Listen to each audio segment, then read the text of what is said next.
ئافرەتیان گولە باران کرد. دوو لەو ڕیبەڕێستان حاشا لەو ڕیبەڕێستان قسەیەکی کوردی هەیە لێ سەگی بەژن ناوەڕێ ئەوان ژنیان گولە باران کرد. لە ئاژەڵ دڕندەترن، مرۆڤایەتیان لەدەستدا بوو. ئەو کەسەی دەڵێ ئەوانە چاک بوون، ئەو زاڵم مستەمکارانە، ئەو جاشە دین فرۆش و خۆفرۆشانە، ئەوان هیچیان لەگەڵ ئەوانە کەم نییە لەگەڵ ئەو سەرکردانی بەعزدا، ئەوانەی کە بەشداری پرۆسەی ئەنفالیان کرد، قڕ بەسەر قەبر و قیامەتیان. ئەوانە خیانەتکارن، هەتا ڕۆژێشی دەمرن هەر خیانەتکار دەبن، چونکە خیانەتیان لە هاوزمانی خۆیان کرد.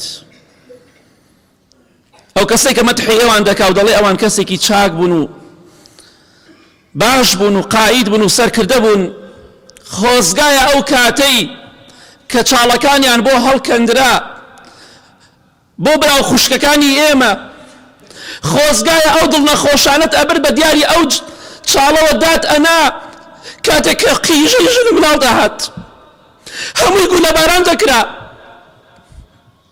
ئەو کاتە دەستانی ئەمانە مرۆڤایەتیانە دەست داوە. تخوا شەرم ناکەی مەدحیوانە دەکەی، قیژەی ژن مناڵە بێ بۆ کێ ڕۆشتە بێ، ئەبێ چ تاوانێک بێ بە برینداری خۆڵەکەن بەسەرتا با تۆزێ بە خۆمان دابچینەوە. ئەوە تاوانێکە، تاوانێکی ڕەشە، تاوانێکی خراپەکاریە بە ناو چاوانی دوژمنانی ئەم میلەتەوە، ئەوانشی کە یارمەتیان دان شاخ بە شاخ و کۆڵان بە کۆڵان، ماڵ بە ماڵ، خیانەتکارەکانی کورد و جاشە خۆفرۆشەکان، ئەوانە هیچ کاتی دڵسۆزی میلەتە نەبن و دڵسۆزی میلەتێش نابن. بۆیە ئەوەی بیرێک بکاتەوە بیهێنە بەرچاوی خۆت، ئەم هەموو مناڵە بێ تاوانە، نازانێ سیاست چییە، نازانێ کوردایەتی چییە، تاوانی نییە، هیچ تاوانێکی نەبووە، گولە باران دەکرێت و فیشەکەنێرە بەسەری ئەوەی کوژن.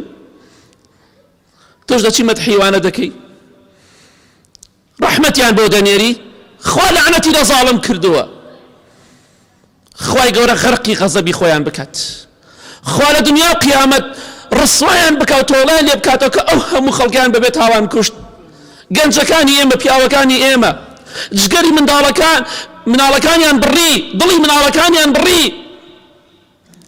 دایک و باوکیان وێران کرد. پیرەژن و پیرەپیاوی وایە بەستە ناخۆی و پیاوەکەی دەرچوە یا خۆی و خێزانەکەی دەرچووە، جگەری ئەم میلەتەیان سووتان. ئێستا ئێمە پێویستە ئەمە کارە ساتێکە هەرگیز لە بیری نەکەین، بەڵام بەداخەوە